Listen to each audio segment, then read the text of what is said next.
Campaigning against Alabama's lightning rod, Senate candidate Roy Moore, a leading Democrat, called on President Trump to resign over sexual harassment claims several women have made against him.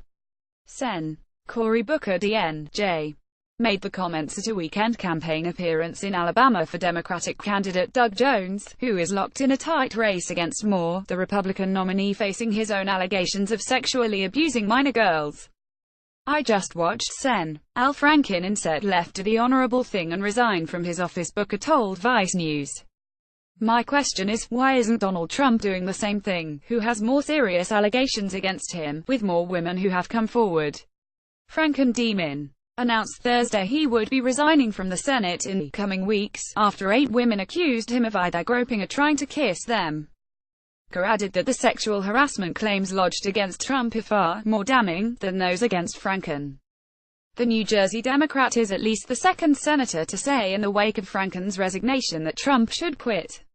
Sen. Jeff Merkley-Dore said Thursday, "The president should resign because he certainly has a track record with more than 17 women of horrific conduct." Sen. Bernie Sanders, an independent from Vermont, said Trump should think about resigning. At least 20 women have accused Trump of sexual misconduct or harassment since the 1980s. The latest is ex-Fox News anchor Juliette Huddy, who claimed Trump tried to kiss her in an elevator at Trump Tower more than a decade ago. Many of Trump's accusers came forward to share their stories during the 2016 presidential campaign, but he denied the allegations. Trump even dismissed the infamous 2005 Access Hollywood video in which he boasted about grabbing women by the PY as locker room talk. Why hasn't Donald Trump come forward and said, "You know what, in this climate, at this point in this country, I'm going to resign from my position just like Al Franken," Booker said Saturday. After backing Moore's GOP rival and initially balking at supporting Moore when he won the primary, Trump has emerged as Moore's top cheerleader in a special election that has drawn the attention, and ire, of much of the nation. Bryn Anderson at the president even recorded a robocall for Moore ahead of Tuesday's election, telling voters that Moore is the guy we need to pass our Make America Great Again agenda. The Republican National Committee fell into step with the president and has restored its financial support for Moore.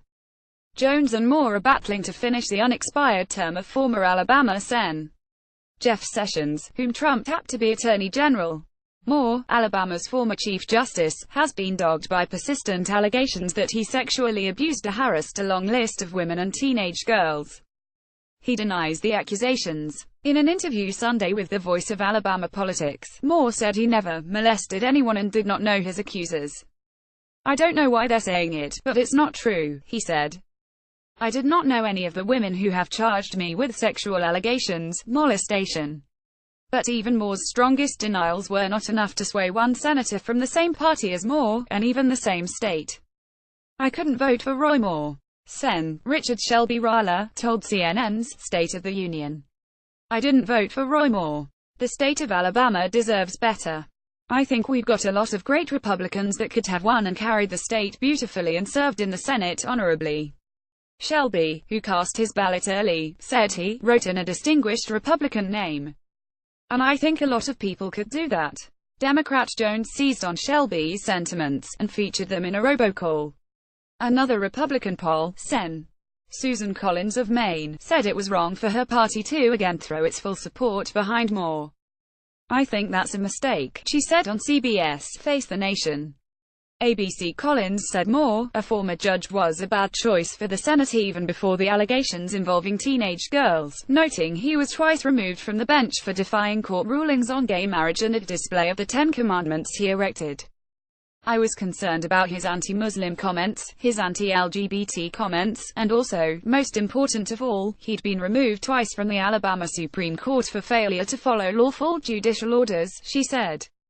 Moore also received new criticism after old audio resurfaced of him suggesting that the country should rescind all constitutional amendments adopted after the Bill of Rights. That would eliminate many problems. Moore, in 2011, told the Aroostook Watchman radio show, which is hosted by 2 conspiracy theorists from Maine. "You know, people don't understand how some of these amendments have completely tried to wreck the form of government that our forefathers intended," he said in the June episode. eliminating the 17 constitutional amendments adopted since 1794 would abolish the 14th Amendment, which in 1868 granted citizenship to freed slaves, and the 19th Amendment, which in 1920 gave women the right to vote. Jones, meanwhile, accused Moore of lying low as the campaign winds down. What kind of senator hides from his constituencies when he runs for office? Jones said at a Birmingham rally Sunday.